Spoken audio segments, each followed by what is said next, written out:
absolutely incredible. Again, one, facing the best players on the other teams, and two, just having that big of a win percentage in general against the caliber of players that they had is absolutely incredible. Now, I do want to flash on the screen really quickly the playoff schedule. I believe it starts on June 2nd and into the 3rd for CRL China if you guys want to tune in, if you can find a live feed out there. But anyway, I want to focus on the decks and the gameplay of Lciop, and I'm including some highlights here throughout all of the weeks, all the 9 weeks that I have access to in CRL China. We're going to start out pretty early. I think this was week 5 where he faced Little Chen here. Little Chen, of course, one of the best and most well-known players in China as well. As a matter of fact, he would have been in the CCGS qualifiers last year in London, but he had a visa issue, couldn't get there, but he was one of the top 2 players in China at that time. Now, Lciop is going to absolutely make quick work of him.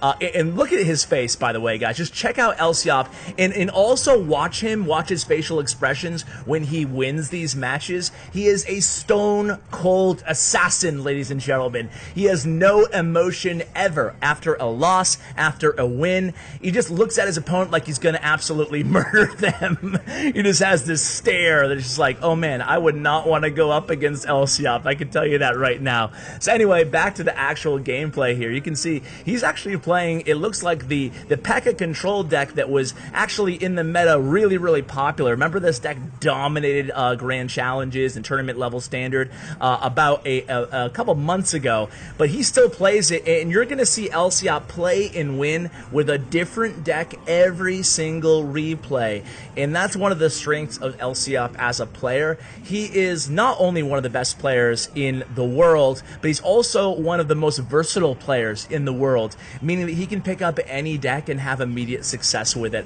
I actually reached out to AY, the owner of Nova Esports. Congratulations, by the way, to Nova finishing first in CRL China going into the playoffs.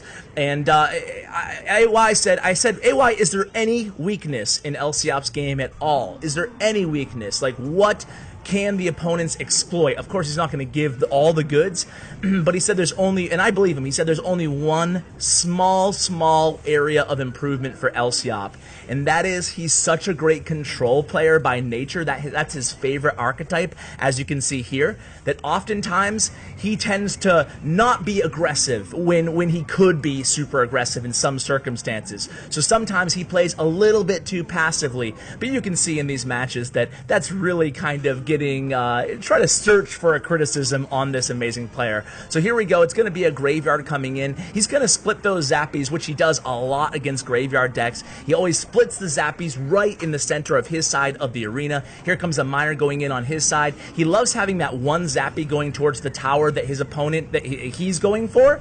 So when he plays defense, even though he could often be better served using the zappies as kind of a poison bait, putting them all together in one lane, he always splits. Again, he's doing it right here. He splits and then a Royal Ghost. He's forcing the opponent to have to answer that opposite lane as well, and then leaning on his poison. Of course, P.E.K.K.A was his last card in that deck, if any of you guys want to go ahead and try it out at home. So here we go. This time, Little Chen again on the bottom, Lciop on the top. This time, Lciop's going to be playing bait. He's going to be playing the Dark Prince Goblin Barrel bait deck, and it's a really strong deck. This deck, as a matter of fact, even though this replay, again, was from, I think, 4 weeks ago, a month ago now, this deck that Lciop is playing is absolutely amazing in the meta, so give it a try. I actually think this deck at tournament level standard is probably even a little bit better than the Prince deck. So here we go. It's going to be a Princess at the Bridge for Lciop, and responding with a Mega Minion on Little Chen's end.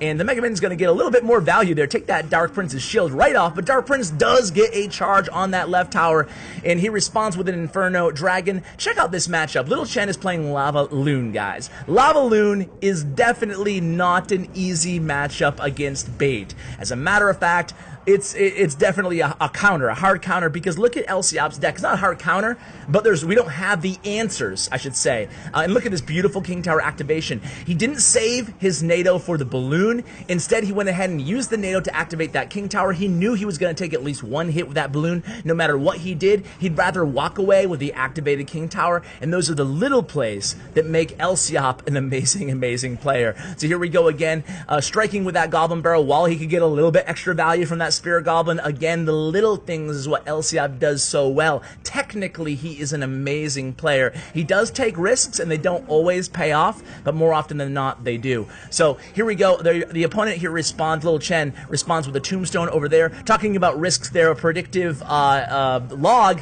didn't really help anything except for to cycle. Never kind of forget about cycling and how pros are always thinking 2, 3, 4 steps ahead. So Elsiop wants to get his princess back. At this point in the match, I think he makes a decision to sacrifice his left tower. So let's see what he does here. He goes in, always sending in those Goblin Barrels. He sends in the Dark Prince, sends in the Goblin Gang. He's putting the pressure on, knowing that Little Chen only really has Tombstoning guards in his deck as far as answers go. He does sacrifice his left tower. Left tower goes down. He cycles to another princess behind the King Tower there. Sends in a Goblin Barrel because he wants to keep his log for the guards. He uses the log on the guards, uses the Goblin Barrel to take down that left tower. Beautiful decision making here. Just barely stops that Inferno Dragon with the Dark Prince, and then immediately places the Goblin Gang to defend against that Inferno Dragon. And then all of a sudden, things went from looking not so great to looking really good here for Elsiop, even though he still has to defend against another Lava Loon push. And here it comes. Loon going towards the King Tower. The opponent, Little Chen, does not want to group everything together, knowing that he has Tornado. He actually uses the Tornado at the very last second there. Beautiful NATO value. He's able to get that balloon before it reaches the right tower. And now we are sitting pretty, ladies and gentlemen. The opponent, Little Chen, goes ahead and places down that preemptive Tombstone again. Now we know he only has guards as a ground counter in hand because he just used the Tombstone. So what do? Well, all we need is the rocket at this point, and you can see Elsiop again. Just a little breath, takes the headphones off. All right, I got it. No big deal. Another 2-0. Elsiop. No big deal. So here we go. Let's go ahead and move on in the competition to week 6, I believe. We're going to face Hai, who's another really, really good player. He is, I want to say, the second highest win rate. And again, just it proves the point here that Elsiop is facing the best players on the other team and coming away with victories way more often than not.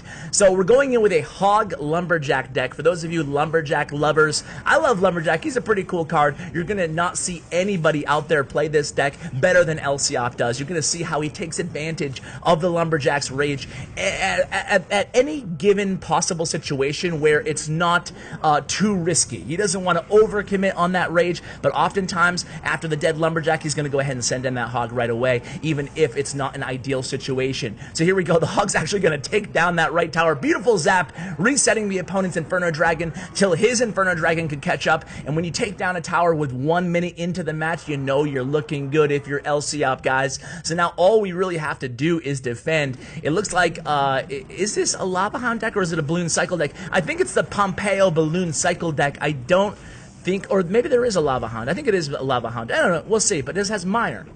Look at me speaking. I should have watched the replays ahead of time. I actually did. I forgot this one, though. All right, so here we go. It's a Ice Golem in the pocket. Come down with a Hog in the left lane. Trying to stay aggressive here again. Not even sure if the opponent at this point is playing a Lava Hound deck or if it's a Balloon Cycle deck. It looks more, because of the Inferno Dragon, like a Balloon Cycle deck, so we'll see. At this point, though, Elsiop is sitting pretty. He does have like a 1 or 2 elixir deficit right now, but he's not panicking. You can see, obviously, his face is just like, yeah, what up? I got this, no big deal, no big deal, no big deal. So let's see what he does here. The opponent does have, again, a 2 elixir advantage. He goes ahead and he drops the Inferno Dragon, so if he was playing Lava Hound, he certainly would have played it there. So we know it's just going to be a Balloon Miner Cycle deck. I wasn't sure if the Pompeo version did have the Inferno Dragon in it. Obviously, it does. So here comes a poison here defensively for Elsiop. Again, all we really have for an air counters in Elsiop's deck here is the Inferno Dragon and, of course, the poison and Ice Spirit just helping out where we can. However, we're getting the opponent to split their damage. You can see the left tower down to, well, 490, the right tower down to 1192. Meanwhile, we take the left tower down. Elsiop is on a tear here. Inferno Dragon gonna bleed through that King Tower. It's gonna be a 3 crown for Elsiop. And look at that. Again, just take the headphones off. He's cool. Whatever. You got it. All right. Let's go to an Expo match. I know there's a lot of Expo lovers out there, and I know I need to upload an Expo video soon. Look forward to one of those this coming week, guys. Meanwhile, Elsiop's gonna go ahead and cycle Skeletons. He does like the opponent to make the first play, but of course, a 1 elixir Skeletons is not a big investment investment, and it keeps the deck cycling. We already know, because I told you, he's playing 2.9 X-Bow Cycle, which is an incredibly strong deck still in the meta. It still boasts a very high win rate despite kind of lackluster usage rates. So here we go. It's going to be, we're trying to feel out what the opponent here is playing. Too early to tell. It looks like it might be a graveyard deck. Not 100% sure. So you can see he's passively, defensive or offensive fireballs here, just trying to get some value. He pre-places that Tesla, getting some Tesla value, and then he sees it. It's the Hog Rider, so he knows what he's facing. It's a Hog Cycle deck with the Ice Wizard and the Tombstone. He must know in his head that it's the NATO Hog Cycle deck. At least that's what I think it is. So here comes the first offensive X-Bow here, and you can see he's just going to do a good job kind of patiently cycling, protecting that X-Bow. Of course, the opponent does use their Fireball, so we're not able to get a lock or any damage, but at this point, when we see the Fireball, we pretty much know all the cards from the opponent's deck and how to play this match going into the rest and going into what certainly will be overtime. These are really long matches, especially when you're an X-Bow player against another kind of faster cycle deck. So here we go. It's going to go a Skeleton split again behind the King Tower. We have an Ice Spirit played at the river here by Elsiop. Again, just trying to cycle as quickly as possible.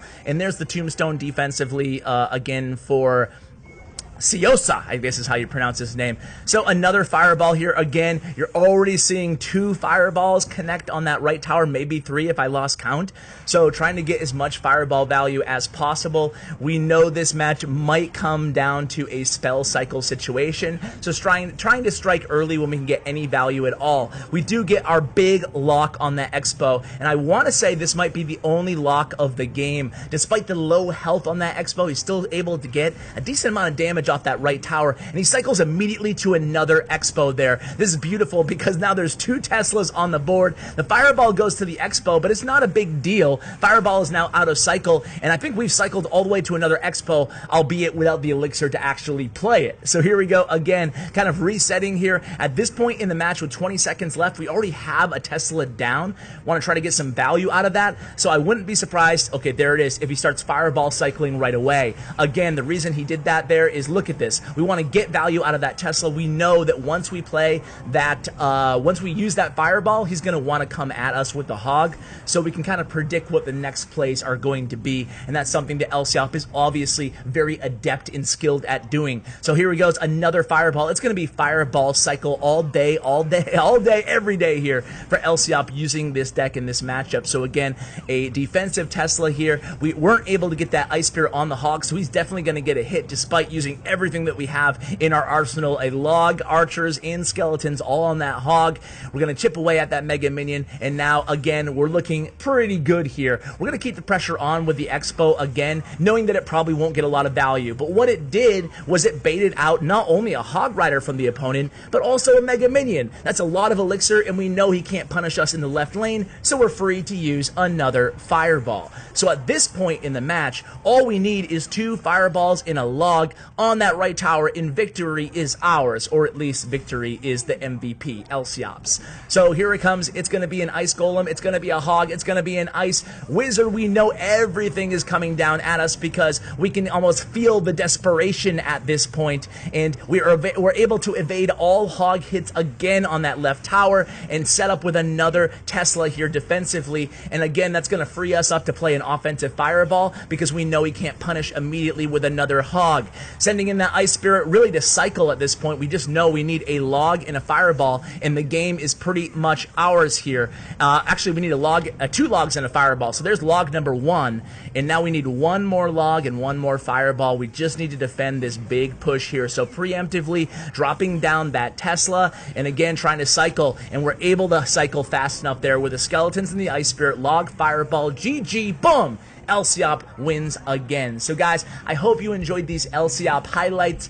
Huge fan of this guy. He's absolutely a brilliant player, and I really like his demeanor and stuff too, if I didn't mention that in the video. Guys, I hope you enjoyed this CRL China recap.